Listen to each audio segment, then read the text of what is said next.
bagages qui paraîtraient abandonnés. Merci pour votre vigilance.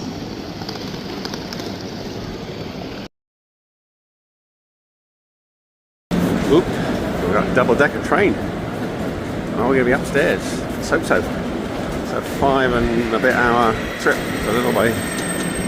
Quite exciting. They are big trains. This one splits into two.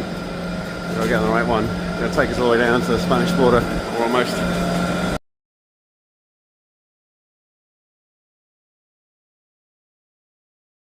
Welcome to Bayonne.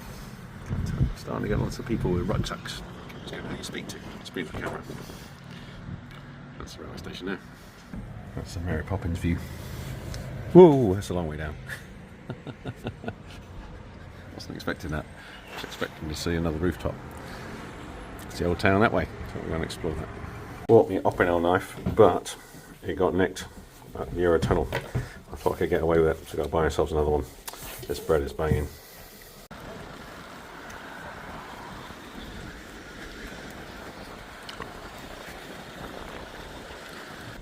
Sunnies in Bayonne. We had a cracking thunderstorm in Paris last night.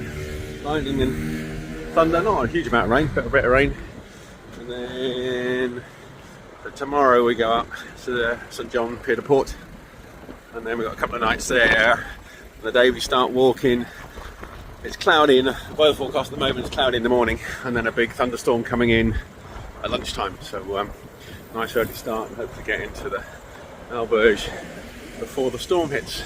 It'll be what it'll be. But the sunny's now, and shorts. Look, oh, hang on. Shorts and flip-flops.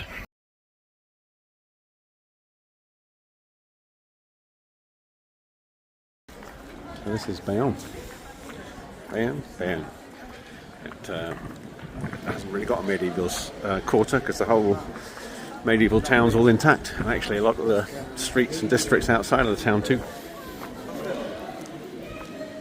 The hams is a speciality locally. They're reared on the salt marshes and then cured with salt that is produced locally as well. They just been in the cathedral. That's a big cathedral. Wow, one wealthy town. Didn't know what to expect from Bayonne. It's just a stopover for us, but turns out to be rather cool. Coffee I just had was rubbish though, but, compared to the coffee I had this morning in Paris Monopause. And actually never really liked Paris, but we've actually had a cracking night in Paris. It was really nice walking from one side of Paris to the other, through sort of some of the districts that people live in, and saw a much nicer side of Paris than we've usually seen, all the touristy bits. And people are really friendly. I mean, really friendly. This is we get to know quite a few people in Brittany, and they're a bit like Cornwall. They get a bit cheesed off with the Parisians coming and buying second homes in Brittany, so they're not loved. But yeah, our experience was great. And now again, so search for, well, it might be a beer time rather than coffee. This beast, an incredible electric bus, and they got little tiny free electric ones that run around the main part of the town. And they're tiny. They are. We saw them in Pa when we came down in the summer. I must say our experience of the French public transit system is pretty awesome. The train down from Paris was just, I can't believe we spent 4.5 hours in it this morning. Didn't feel like it at all. A double decker. It flew along. Really nice. It wasn't a restaurant. I don't think the food was much better than you get on British Rail, but the ambience was better. They had like a bar where you could sit down and look out the windows, and of course it was a double decker, so you were looking out much higher. It was impressive. We got two rivers. Does it say which one doesn't? No. Not quite sure what this local language is, dialect. What did you say that one was, Kerry? Basque. Basque, yeah. Spanish is right down the bottom. Two rivers joining, you see the different colours of the water. And then we're only, I don't know, 5k, maybe less than that from the coast, and about 5k from Brits as well. There you go, Bayonne. It is cracking. It's the outside of the cathedral. It's actually quite impressive inside. The only hassle is I need to look at my map because we're walking to Decathlon to change Kerry's sandals that are giving her blisters already.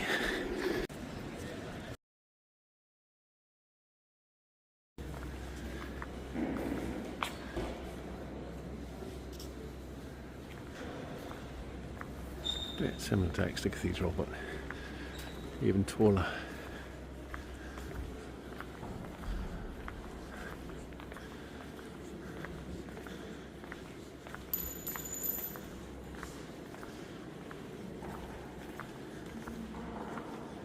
Yeah, it's cool.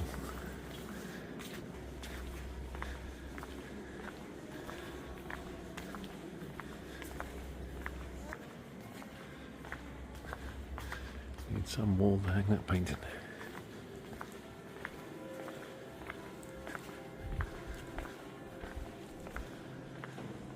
Love to see these as a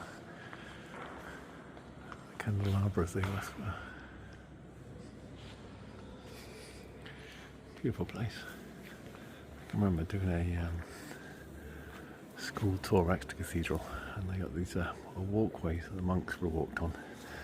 And in its days there would have been dogs and pigs and cattle, and this just would have been a place that people met. And Exeter Cathedral roof's a bit more impressive than this one.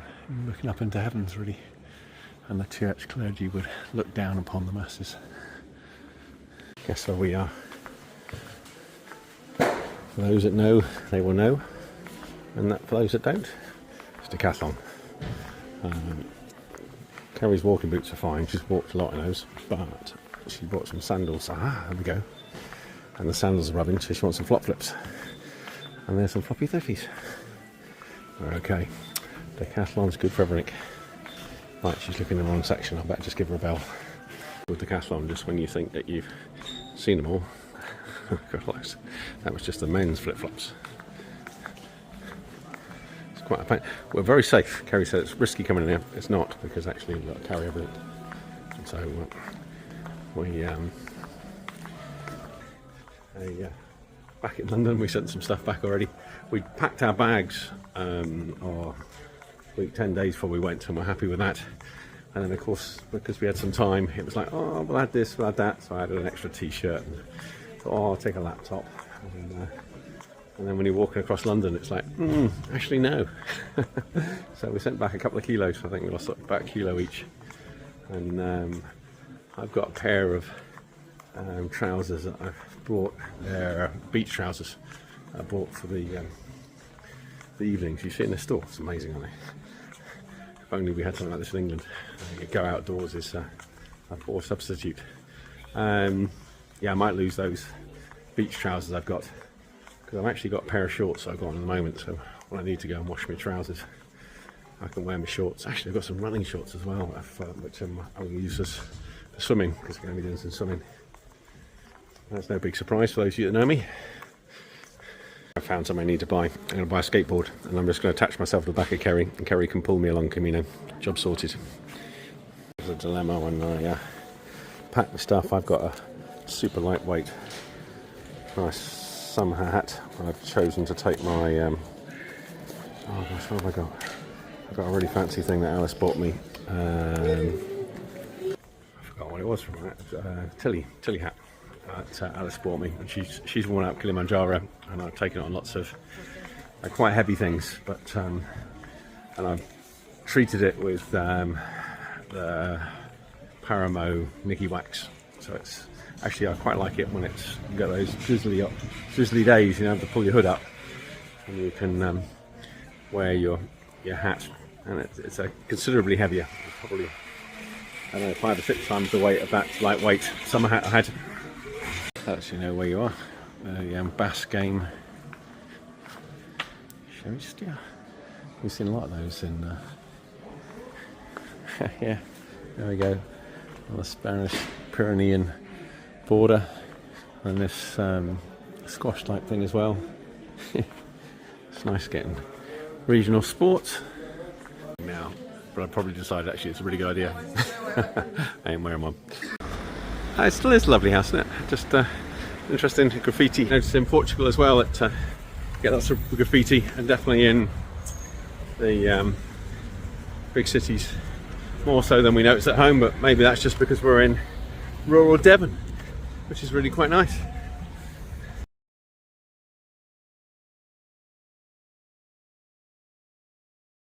Like carafe, we just had a cracking tapas in there, and a coffee. Oh my goodness, that was 8 out of 10. Like this morning, we just had a bit of a hiccup in between with one that was less edible, drinkable, palatable.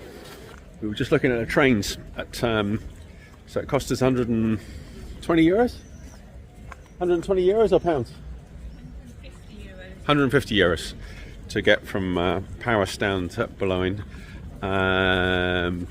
Which is a little bit further than going from London to Edinburgh, and I was just looking to see what it would cost in England, and it was double, 340 quid I think for 2 tickets to get, and that's not today, that's in a week's time on a Thursday midday, so not even a rush hour or anything like that. And then if you went London Edinburgh, it was 6.5 hours I think, and we did it in 4 hours 15, something like that, from so the HS2 we kind of need it. I was watching a documentary on telly about why it was costing so much, and supposedly I mean, you can check it up and have a look yourself, but a lot of the problems was the fact that the government didn't tie up the legal side, and so people could go and contest HS2 being built, and so we've had all these inquiries which has cost a fortune and set everything back, rather than what they should have done is just say, well, it's going to compulsory purchase, it's going to happen. But it's one of the problems, isn't it? Kerry's just stopped me to show me there's a load of goats up on the in the middle of the town here, which is really cool. We're going to have a look at those.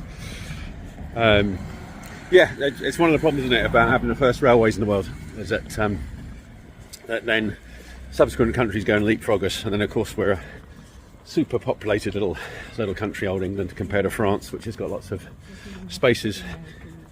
It does all locked away, doesn't it? Yeah. There we go. We're in the middle of Boulogne, and they've got the fortifications. The town's not been bombed at all, and then on the old fortifications to keep all the vegetation down, they've got goats. How brilliant is that? Cheese, meat, and not much in the way of cost to go and cut the grass.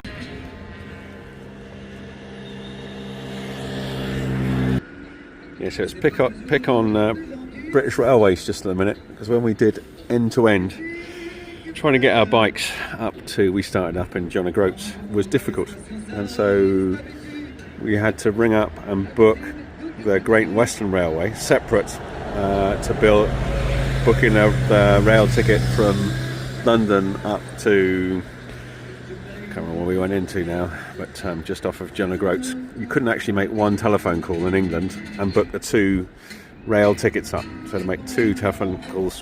And then actually the number of places that are on the train for bikes is severely limited as well. It's like, oh, just what a cock up. Isn't this lovely? I think we might be going down there for a beer. Isn't this beautiful? I'm on my whinge now, because we actually, when we were preparing to cycle end to end, we went coast to coast in Devon on the Tarka line, did it with a friend, advertised as a cycle friendly railway line up to Barnstaple. You can't book your bikes on it, and so we chose a weekend we wanted to go and do it, and we cycled down to St David's to put our bikes on the train, and we didn't know whether we were going to be able to do it or not. I mean, how nuts is that?